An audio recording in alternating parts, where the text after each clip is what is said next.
Leader Mitch McConnell and Judiciary Committee Chairman Lindsey Graham said Trump will close the gap in funding for the wall, which the president has long said Mexico would pay for.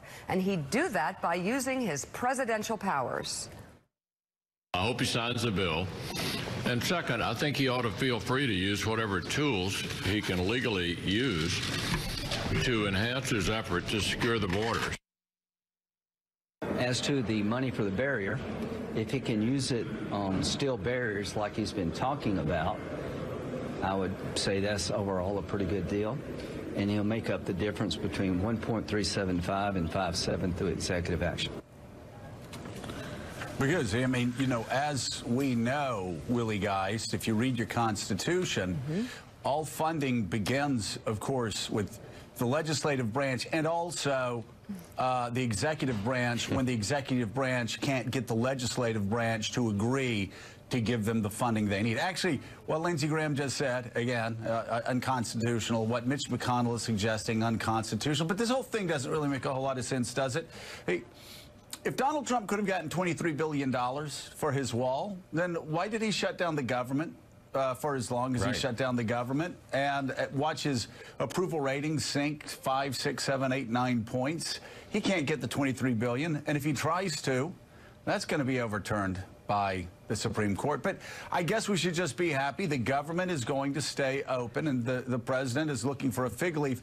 But if I were Donald Trump, the person I would be looking for is a person who actually gave me the advice to not take the $20 billion from Congress last year when they were actually willing to give the President of the United States $20 billion when he was holding his strongest hand. But they said, no, don't take that money. So because of that person in the White House, whoever it is, he's gone from getting $21, $22, $23 billion for border security to getting $1.3 billion for border security. The art of the steal from Democrats. They had just, I mean, they have snatched victory from the jaws of defeat. Yeah, the art of the deal in this case involves letting Ann Coulter tell you what to do back in December to walk away from a pretty good deal, shut down the government, watch your approval ratings go in the tank, and eventually sign on to a deal that gets you less money for the wall than you could have had December. Forget the $5.7 billion.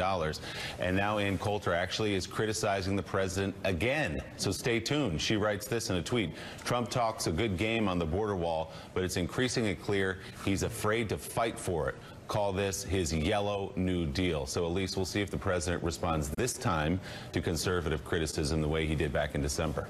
Donald Trump is so sensitive to any criticism from his brain trust of cable news advisors that, you know, it wouldn't be unthinkable to see Donald Trump say, I don't know, this just isn't good enough, and upend everything at the last minute just because he is solely driven by what people are saying about him at any given moment. And Joe, remember Sean Hannity said 2 nights ago it was a garbage compromise. That's his money line there. Yeah, garbage compromise. And Mike Barnacle, chances are good the president can get away with this. We saw the other night all those people in El Paso applauding and jumping to their feet when Donald Trump said, we're already building the wall. Go to the Rio Grande, check it out. I mean, they're in an alternative reality anyway. So, I mean, we've had the president lying to his supporters for 2 years now, saying that he's building the wall when no building has begun. So he'll just take this. He'll keep lying. They'll still be supporting him. So what will it matter? Well, you know, the sad and dangerous thing here, Joe, is I truly believe that Donald Trump believes he is building a wall. I think he really believes that when in fact he's not. The other sad aspect of this is, and you just pointed it out, is you can't help but thinking to yourself as President Trump sits around trying to figure out where he's going to get this extra money, can he get this extra money, surrounded by his advisors, you have flashbacks in your mind. You think about other past presidents sitting around a table with their advisors. So you think about JFK during the Cuban Missile Crisis, or FDR during multiple times in World War II, Harry Truman, George Bush, stuff like that. And here we have Stephen Miller and, you know, assorted other people, maybe 2 or 3 other people, Jared Kushner, sitting around advising the President of the United States, and they are wrong at every single turn. The least experienced group of White House hands in the history of the White House. There's just no doubt about it. And you see it every day with the bad decisions that are being made. Elise, I've got a question for you. Okay. You come from my part of the country. My ideology, you're conservative / libertarian. Those people in the crowds, when Donald Trump tells them that he's building a wall and that they've been building a wall, go to the Rio Grande, check it out. Do they know that he's a liar? Like, do they know that he is lying to them? I mean, they're not that stupid. You know they're not that stupid. They have to know that no wall is being built when he keeps telling them that he's building the wall. Like, by the way, and if he's building the wall, then why are they holding signs that say, build that wall? Like, do they know that he's a liar, but they don't care? It's just a great show, and he's not, you know, the lefty Democrats or the lefty members of the press. Joe, I think you nail it when you say it's a great show. That's what most Trump supporters are showing up to watch the show, and they're there, they're taking it in, they're listening.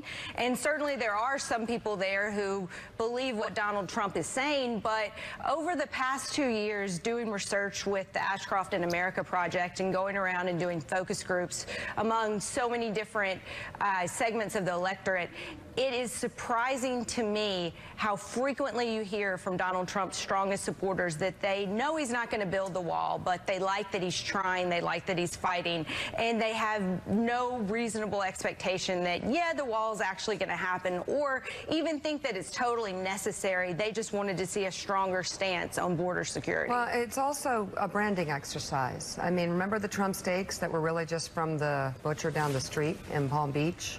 Or Trump water, or anything that he says is the best product in the world? This is his wall. It's a lie. Just like the steaks weren't Trump steaks. And the worry is, though, that this is leading Americans down a path, especially those who are just... Go ahead.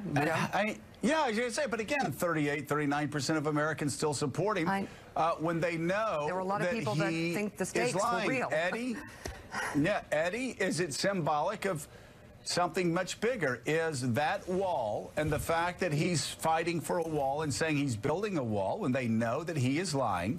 Right. Is that just him saying in a veiled way what he said outright on Twitter, which is, we got to keep those people from Latin America, we've got to keep those brown people out of America. And when I say build that wall, I'm not building the wall, but you know what I really mean. Right, Joe, I think you're absolutely right in this regard. Yes. It's a monument to hatred. It's a monument to fear. It's a monument to the changing demographics of the country. It has little to do with the question of safety. It has little to do with the question of American jobs. It's predicated upon a lie, as you've said over and over and over again, and this is what makes it bizarre. We're compromising based upon something that's just simply not true. We're spending money based upon something that's simply not true. And the Democrats are negotiating on the basis of something that's just negotiating about something that's not true. And so it's bizarre that we find ourselves in this moment. Yeah, but Eddie, I mean, you say Democrats are negotiating on this, so they'll spend the $1.3 billion fixing up parts of the fence that are already there that need repair. But you got to say, Donald Trump starts at $20 billion. Right. They're going to give him $20 billion last year. Then he wants 5.7. Nancy Pelosi says, I'll give you 1.6. And in the deal, Nancy's giving him 1.3. That's pretty good negotiating by the Democrats. Right, I mean, it is, but it's the equivalent of a child throwing a temper tantrum because they're in Toys R Us and they wanted the big toy and we just give them the little car, right? So it's still, we're still rewarding the temper tantrum in some ways. No. You got somebody throwing a temper tantrum in the aisle and the parent turns around and says, you know what? You can keep doing that if you want to, but I'm going to the car. You're going to have a long walk home, sonny boy, if you don't follow me. That's what Nancy Pelosi just did to Donald Trump. And there is $1.3 billion in repairs. that they can make for existing structures along the border. So it's, you know, it's not like Donald Trump won anything here. In fact, I mean, he just got absolutely hammered by Democratic negotiators. And Mika, he's talking about reprogramming authority. That means reprogramming money from certain departments and moving it to others. And he said, I'm going to move things around and taking budget money from, quote, far less important areas to make up the shortfall in the wall funding. What does that mean? What are those areas? What does it mean to be far less important in our country? It all seems racist. Sorry. So President Trump has called on his Congresswoman Ilhan Omar to resign over anti-Semitic tweets. Under pressure from party leadership, the Minnesota Democrat apologized for claiming that money is the reason why U.S. politicians support Israel. The president discussed her remarks ahead of yesterday's cabinet meeting. After first talking about immigration, he then made this transition.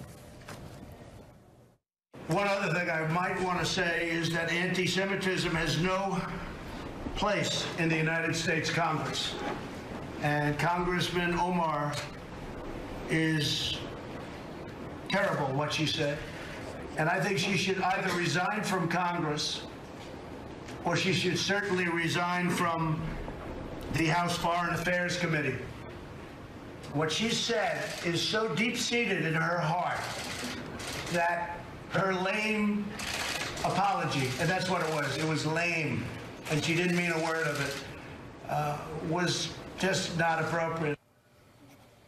Not, yeah, deep-seated, that old sort of racist belief that Jews are just about money. I mean, you hear people talking at times about Jews and money, and you know, whether it's in politics or whether it's in business, people say, you know, Jews are just, oh, they're great negotiators. I mean, obviously, Mika, that's something that, from what the president just said there, it's something that Donald Trump would never fall victim to himself, Never, right? never.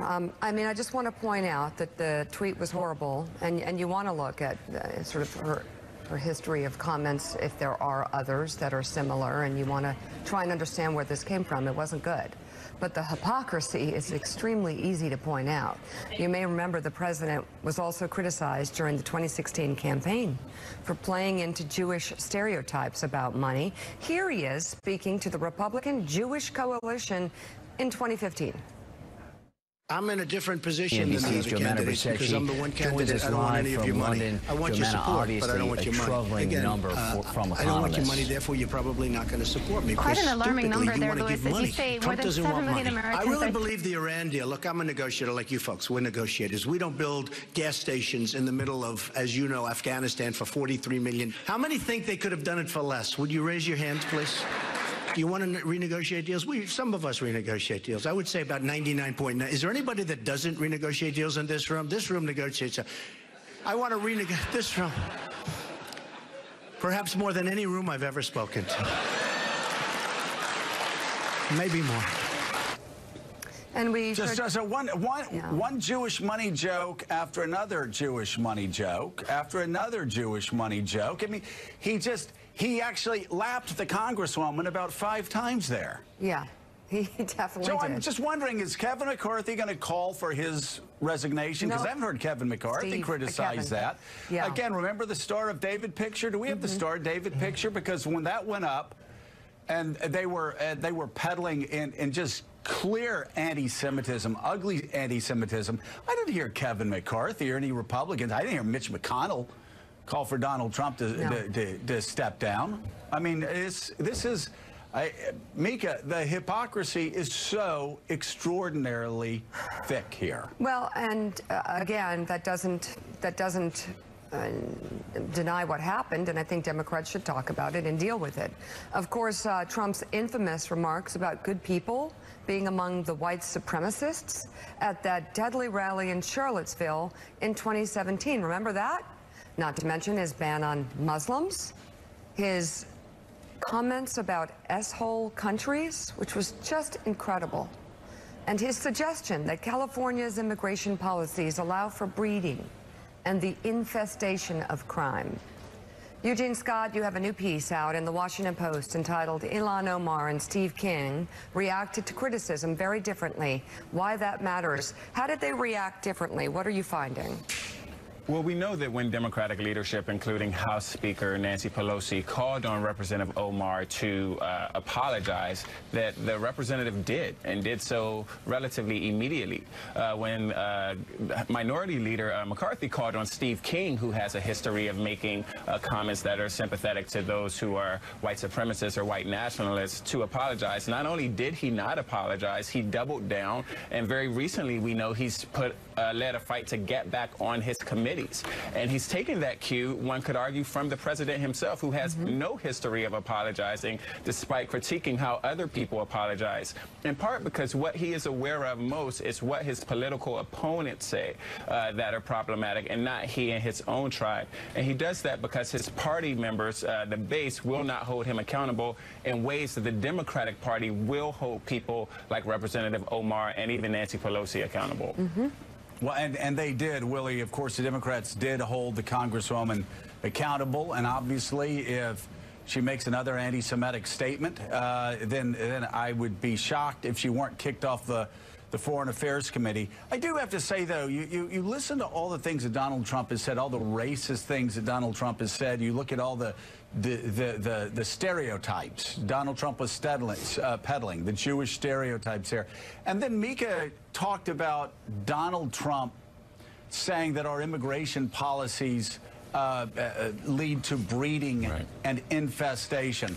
You know, there's so many times where people say, oh, you should never compare anything that any American politician does to what fascists would do or what Nazis did. You know, the propaganda, when you start talking about breeding, racist breeding, and you start talking about the infestation of people, of non-white people, if you don't want me to say that that's something that the Third Reich peddled in, okay, I won't say it. Just go read a book, because that's exactly what they said about Jews. Well, the president was talking in last April, about the sanctuary laws in California. And Eddie, obviously, President Trump is not the right vessel to come down against religious discrimination. Let's just go back to the Muslim ban. He wanted an entire religion banned from this country based on the God they worship. But did Nancy Pelosi not have to reckon with the anti-Semitism that was implicit in Congresswoman Omar's tweet? Oh, absolutely. So, look, I think it's explicit, I should say. So there are three things, at least to my mind. One, I want to take seriously the reaction of the Jewish community to Representative Omar's claims, right, or her tweet. Yeah. And to take seriously the fact that stereotypes about Jews animate our society and can be belched up at any moment among any of us. Yeah. But in order to take seriously that community's reaction, we also need to take seriously her apology, so there's the space so folks can grow. So she said she learned from her Jewish colleagues, she learned from her friends, her constituencies, that she's going to grow. So we have to take her apology seriously if we're going to move forward. That's the first thing. The second thing that's just separate is that every criticism of Israeli policy or Netanyahu doesn't necessarily mean that it's anti-Semitic. We need to open up space, right, so that we can have the kinds of debates that we need to have. The third thing, and this goes directly to Donald Trump, we are forgetting that what happened in Pittsburgh in that synagogue. Yeah. And folk were invoking George Soros and the Jewish cabal who were funding the caravan, and people died for that reason. Yeah. We're forgetting that Trump trades in the language of globalist. That word comes out of a white supremacist, white nationalist community to talk about a Jewish cabal that controls the country, right? So from globalist to George Soros to what we just saw, this man's lifeblood, right, flows from hatred and fear. This is his political lifeblood. So the idea that he's going to stand in moral judgment of anyone smacks of not only hypocrisy, but it's just absolutely ludicrous. And when Donald Trump cannot condemn David Duke. Right. Or he pretends like he doesn't know who he is. Remember the tiki marches in Charlottesville? Jews will not replace us. That's what they said. And so the idea that he can make this claim and the idea that Kevin McCarthy can stand with, it just makes my blood boil. Yeah. Because it shows, it just shows how hypocritical this is and how let me say this, and that the fact that they don't take the claims seriously, it's just political fodder. Joe. Well, and Republicans have been attacking George Soros for some time. Conspiracy theorists, there's always an anti-Semitic smear to it. We just showed you a Kevin McCarthy tweet attacking George Soros about around the time of the Pittsburgh slaughter in the synagogue. It's an absolute game plan, of course, with MAGA and American flag right next to it, attacking George Soros. I will say, though, I'm glad to hear Eddie talking about opening the space of dialogue around the issue. And I agree with him. I saw an article last night from Tablet that says the Congresswoman has used anti-Semitic tropes, and that deserves condemnation, but she also voiced an exceedingly rare willingness to consider her presumptions and to put herself in Jews' shoes. She deserves dialogue and not denunciation. Again, from Tablet, a Jewish news service. And I agree with that, Mika, and I hope that we can extend that beyond just a discussion about Jewish issues, about Israel. I applaud Eddie. I think we need to open the space when we're talking about race, when we're talking about gender, when we're talking about all of these issues that seem to ensnarl people and really stop the sort of debates that we need to have in an age of identity politics. I think at times identity politics run amok that actually stop us from having these kind of conversations that we so desperately need, because in our silence and in the excesses of identity politics, that is where Donald Trump thrives. Yes. And we'll have the conversations here to our own peril, but we'll have them. Still ahead on Morning Joe, many of the Democratic presidential contenders are backing the Green New Deal, and Mitch McConnell wants them to prove it. We'll talk about his plan to put the progressive resolution up for a vote and what it says about the Democrats' approach to the primaries. New York Times columnist Frank Bruni has an interesting take on that. You're watching Morning Joe. We'll be right back.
McConnell says he plans to allow members of the Senate to vote on the Green New Deal in a push to get Democratic presidential contenders on the record over the proposal.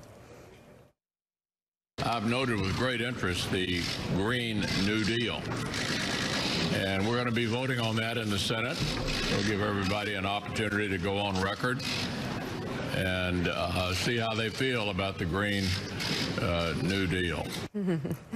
The 14-page plan aims to move the U.S. to zero carbon emissions by 2030 by making buildings more energy efficient, upgrading the electrical grid, and investing in electric vehicles and mass transportation. Republicans, including Senate Environment and Public Works Committee Chairman John Barrasso and Congresswoman Liz Cheney, the third-ranking Republican in the House, seized on an early summary of the plan that contained provisions that were not in the final legislation.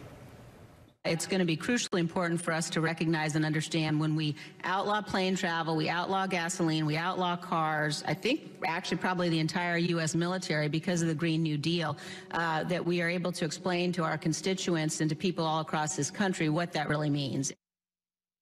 There's another victim of the Green New Deal. It's ice cream. Livestock will be banned. Say goodbye to dairy, to beef, to family farms, to ranches. Americans' favorites like cheeseburgers and a milkshake will become a thing of the past. Yeah, I don't think that's exactly. Congresswoman Alexandria Ocasio-Cortez responded to the criticism. Trust me, I like ice cream way too much to do that. I also like visiting my family in Puerto Rico too much to ban airplanes.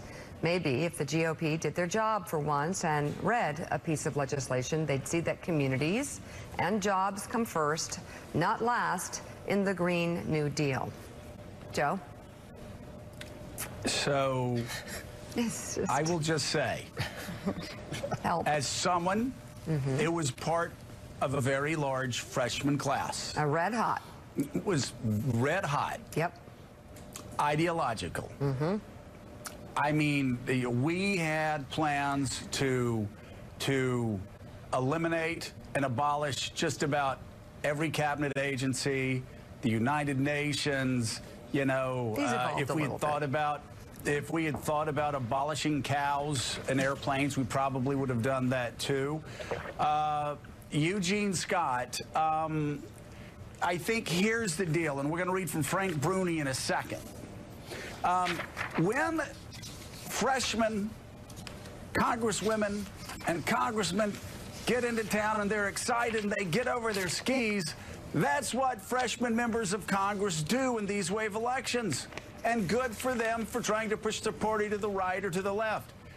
The problem is when you have people running for president that are so desperate to suck up to absolutely everybody in their path that they immediately sign on to bills that they don't read, and then they get skewered trying to defend it for the next 6 months.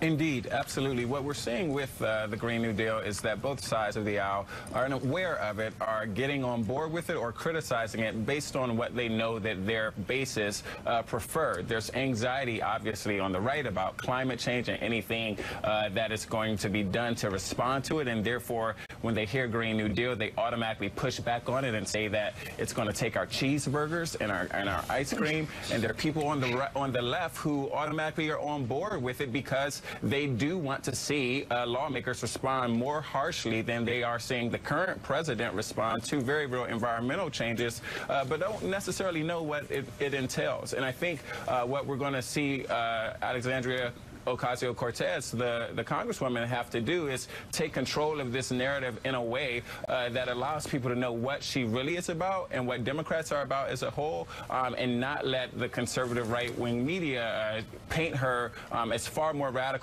on an issue that many Americans really believe needs an answer. Well, Willie, though, if you read through the document, it does seem to be an overreach in a lot of areas. Even if you support obviously a green economy, talk about getting back involved with the Paris Accords, talk about carbon tax, talk about a lot of other things. Again, I'm not giving advice to Democratic candidates running for president of the United States. I'm just saying it's not an all or nothing proposition. You don't have to jump in head first. just because something is, yeah, you know, Kamala Harris had this problem when she talked about Medicare for all. She was for Medicare for all until she does a town hall meeting the next night and is asked the question, so are you going to not let Americans use the doctors they want to use? Oh, well, no, I'm not going to completely get rid of. I mean, take your time, one step at a time. You don't have to dive in head first and make sure, as Frank Bruni says, everybody loves you on the left. Well, that's the thing. It's not surprising that Congresswoman Ocasio-Cortez put forth these ideas. What is surprising is that these seasoned Democrats, and many of them running for president, jumped on board so very quickly. And I think sloppy is a generous term to describe the rollout of the Green New Deal. They posted on their own website, on Congresswoman Ocasio-Cortez's website, these frequently asked questions about giving economic security to people, quote, unwilling to work. Then they claimed that was a doctored document after it was pulled down. That admitted it wasn't doctored, it was just a draft that they put up. So sloppy is being generous, I think. But you talked about Frank Bruni's piece in the New York Times calling out many of those 2020 Democratic contenders for being hyper-focused on trying to appease the base, whether it's posting social media videos or apologizing for positions now deemed not progressive enough. Frank writes that exercise extends to the Green New Deal as the new candidates desperately try to please people all the time. He writes this: most of the Democratic candidates have rallied behind the Green New Deal, a profoundly progressive resolution with a set of environmental and economic goals so sweeping and idealistic as to be politically fantastical. It's an admirable way of recognizing the direness of climate change and of reaching so high that coming up short would still be meaningful improvement. But many of these candidates' quickness to embrace it without qualification has as much to do with indulgence as with leadership. Eddie, are you surprised they hopped on board so quickly with this, or was this shoring up progressive credentials as they run into a primary? The motivation varies. The one thing that we do know is this: we're in crisis. The planet is in trouble. Greed has placed the planet in trouble. We have not responding to its overreach. Are you given the scale of the problem? What is your response to the scale of the problem? Well, I think that's the criticism. They don't have their own plan. Yeah. They're just hopping on board this one that goes very, very far toward policies that, frankly, are going to be very, very, very difficult to pay for. Right, but, you know, politically fantastic is interesting. You know, when I used to watch Star Trek as a little kid, I wanted a communicator. And then when I got older, I had a flip phone. So it seems to me that how we imagine the world, we need to put that imagination, we need to imagine it boldly so that we can make it a reality. It's a marker. Exactly. Yeah. And again, Mike Barnacle, I mean, you've been seeing this for a long time. That's what freshman congresswomen and freshman congressmen are for. That's what backbenchers are for. That's how it worked in 1994. You know what? We said abolish 4 cabinet agencies. We were talking about, you know, a balanced budget amendment. We talked about all these things that in retrospect were extreme and were never going to pass. But it redefined the debate, and so we were able to balance the budget for the first time in a generation, balanced it 4 years in a row for the first time in 100 years. We set the markers down. That's what these freshman Democrats and some senators are doing right now. Ed Markey from Massachusetts, a part of it as well. But if you're running for president of the United States, let them set down the markers. And as Frank says, don't grovel. Talk about the importance of a national green grid. Talk about the importance of getting back into the Paris Accords. Talk about the importance of a carbon tax. Give your own plan. Stop groveling. Well, one of the more interesting elements of this discussion, Joe, this morning, this one right here now in the Green New Deal, is we were talking earlier about the need to create space in having debates, having dialogues over issues like the state of the future of Israel or the Green New Deal. And yet we see the predictable result when you, as Eddie said, the bottom line here is the planet is in big trouble. There's very few people who will debate that. But when the issue becomes politicized, as this issue and every issue today does in the House of Representatives and the Senate, you get the other side, the Republicans. You look at, and she is her father's daughter, Liz Cheney, in the clip that we just showed, completely misrepresenting what the Green Deal is all about. And you get the impression that the Republicans have decided to take every issue and talk to people as if they are all talking to graduates of Trump University. Because they simplify things, they distort things, and yet at the end of the day, again, as Eddie pointed out, there's enough to talk about in the Green New Deal and take elements of it that apply today to what we're enduring and what we have to do in the future. Not the stuff that Willie mentioned about, you know, everybody has to have an income whether you're unwilling or unable to work. I mean, that stuff's crazy stuff, but the rest of it, a lot of it, is legitimate. Well, and of course, Mika, that's the part that Mike liked about the new Green Deal, is unwilling to work. Me too. They pay me. Okay. That's me. I'll go to Fenway. I'll camp out there. All right. That works for me. But listen, Mika, you know, all politicians will take mistakes by the other side, unforced errors by the other side, and they'll exploit it. Democrats do it. Republicans do it. Everybody does it. My suggestion to all Democrats is Frank Bruni's suggestion to all Democrats. Take a look at Nancy Pelosi. She was asked about the new Green Deal, right? Here's somebody who was Speaker. A lot of people didn't think that she was going to get elected by your own caucus Speaker of the House. What did she do? She said, you know, yeah, everybody's for it. I'm not even sure what they're for. You know, I used to always say to Democrats running for president, have an armband.